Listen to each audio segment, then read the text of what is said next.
In Victorian London, a talented painter named Basil Hallward became fascinated by a remarkably handsome young man named Dorian Gray. Dorian possessed a rare beauty that seemed almost unreal. Basil believed that meeting him had changed not only his life but also his art. He painted a magnificent portrait of the young man, convinced that he had captured something extraordinary. That one afternoon, Basil introduced Dorian to his friend Lord Henry Wotton, a witty and influential aristocrat. Lord Henry viewed life as a grand experiment. He believed that pleasure was the highest goal, and that youth and beauty were the most valuable things a person could possess. During their first conversation, he filled Dorian's mind with ideas that the young man had never considered before. For the first time, Dorian became aware that his beauty would not last forever. One day, he would grow old, while the portrait would remain young. The thought disturbed him deeply.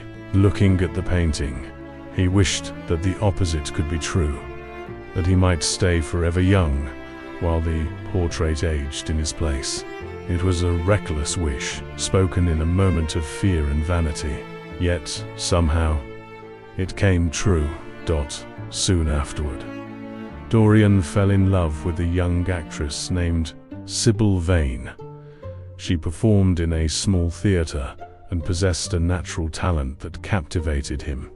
Dorian admired her, not only for her beauty, but also for her ability to become different characters on stage. He believed he had found true love, excited by the romance.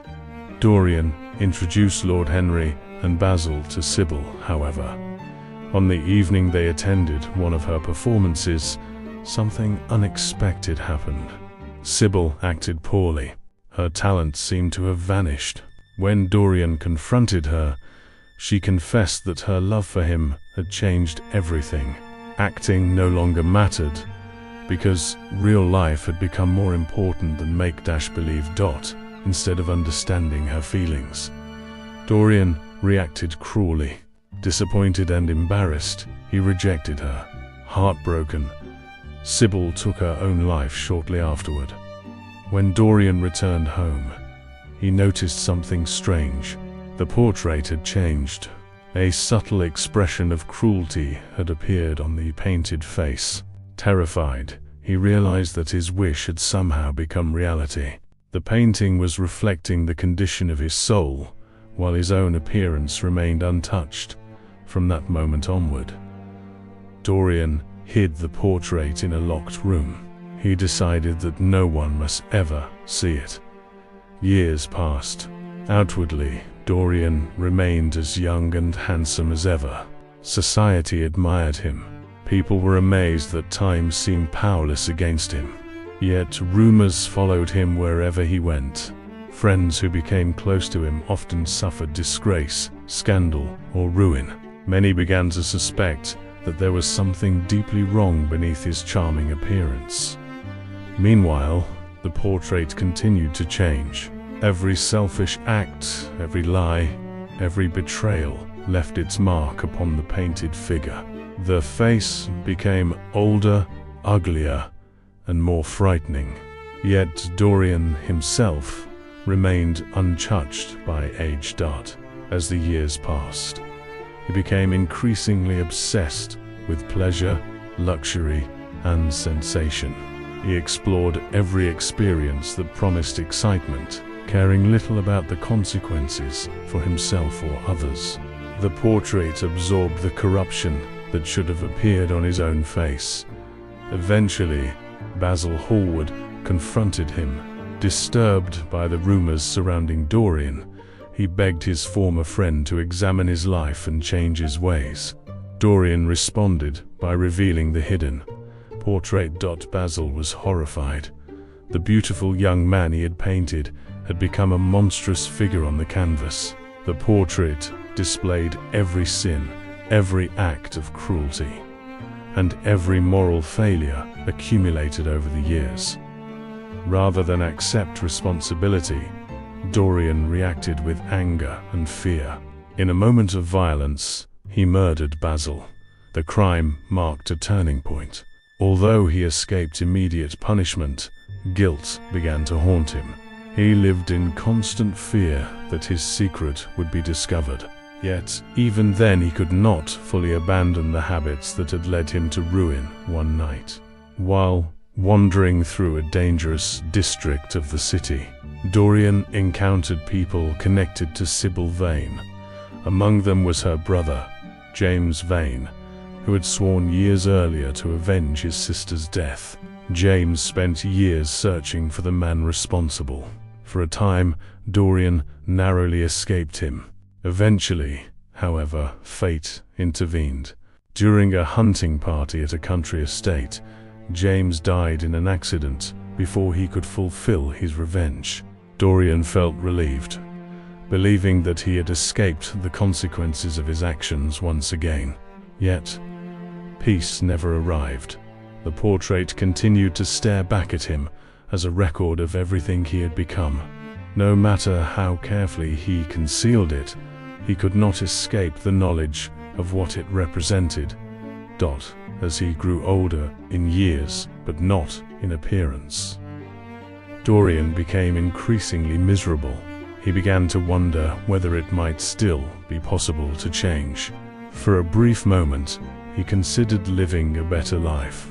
He hoped that perhaps a single good action might improve the portrait. When he examined it again, however, the face seemed even more hypocritical than before. He realized that his attempt at goodness had been motivated less by virtue than by vanity. Filled with despair, Dorian decided to destroy the portrait once and for all. If the painting contained the evidence of his corruption, then destroying it might free him. Taking a knife, he plunged it into the canvas. Moments later, servants heard a terrible cry. When they entered the locked room, they discovered an extraordinary sight.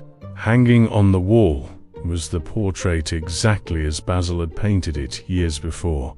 Beautiful, youthful, and untouched. On the floor lay the body of a withered old man, wrinkled and disfigured beyond recognition. Only the rings on his fingers revealed his identity. Dorian Gray could not escape the consequences of his choices. The beauty he valued above all else had concealed his corruption from the world, but not from himself. The portrait had preserved the truth. When he tried to destroy it, he destroyed the illusion that had protected him for so long, and so the story became a warning about vanity, obsession, and the cost of sacrificing one's soul in pursuit of eternal youth. To understand Dorian Gray's downfall, it is important to understand the influence Lord Henry had over him. Lord Henry did not force Dorian to commit any particular action. Instead, he planted ideas. He encouraged the young man to see life as a collection of experiences rather than a moral journey. According to his philosophy, pleasure was more valuable than duty, beauty more valuable than character, and personal desire more important than social expectations. At first, Dorian found these ideas exciting. They seemed to offer freedom from the rules and limitations that governed Victorian society. Yet, over time, the same ideas became a trap. Dorian gradually stopped judging his actions by whether they were right or wrong. Instead, he judged them by whether they were interesting. This change happened slowly. Years passed, and Dorian devoted himself to collecting beautiful objects, rare jewels, ancient fabrics, musical instruments, and works of art. He traveled, studied unusual subjects, and surrounded himself with luxury. To outsiders, his life appeared glamorous and enviable. Many people wished they could live as he did. However, beneath the surface, a different reality existed. The portrait hidden in the locked room served as a silent witness to everything he became. Whenever Dorian committed a selfish act, the image grew darker. Whenever he betrayed someone's trust or caused suffering, the painted face became more twisted. The portrait reflected not only his actions, but also the intentions behind them. As the years went by, stories about Dorian spread throughout London society. Some dismissed them as gossip. Others believed them completely. Several young men who had once admired him found their reputation destroyed after becoming associated with him. Families warned their children to stay away from him, yet his extraordinary appearance continued to attract new admirers, because he never seemed to age. Many found it difficult to believe the rumors. This contrast between appearance and reality forms one of the central ideas of the story.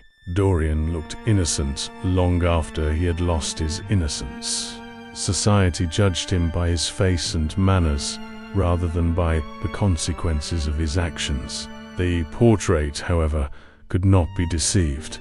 It recorded the truth that no one else could see. The tragedy of Dorian Gray is not simply that he became corrupt. It is that he always knew what was happening. Unlike many villains, he was fully aware of the difference between right and wrong. Each time he looked at the portrait, he was confronted with evidence of what he had become.